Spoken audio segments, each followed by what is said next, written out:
Sultan, kenapa you bukan macam tu ah? I tengah fikir I punya followers macam sudah ramai. I rasa mau beli hadiah untuk mereka lah. What did he say? You rasa macam mana? You ada duit ni? I sekarang tengok dalam akaun bank I pun ada RM3. You boleh tolong saya tak? Macam mana bawang? You tolong saya, you pergi dekat pantry, laci paling hujung, you tolong angkat untuk saya sekejap. Round 1. Dekat sini ya. Ui, memang ada. Yeah, boy. Sultan, memang ada. So sini ada RM10,000. You rasa cukup tak? Rasa 44. No. Itulah, I pun rasa tak cukup. I ingat balik mana I simpan Okey, tengok itu pemadam api bawah. Situ kalau tak salah saya 10 tahun lepas saya ada letak duit sana.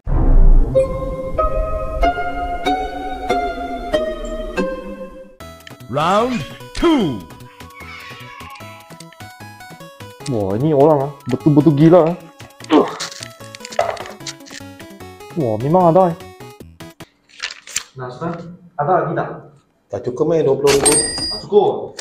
Cuba you tengok bawah sofa sana. I rasa ada sikit lah, tak banyak, ada sikit. Ini sofa. Round 3.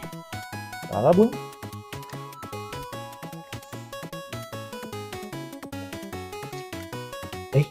Macam ada.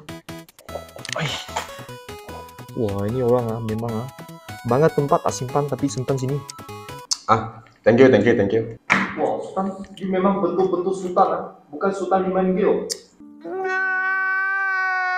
I tak mau bagi tahu orang lah. 10, 20, 30, 40. So, untuk follower Sultan Banker, khas untuk korang, aku nak bagi korang hadiah setiap seorang handphone sebiji baru.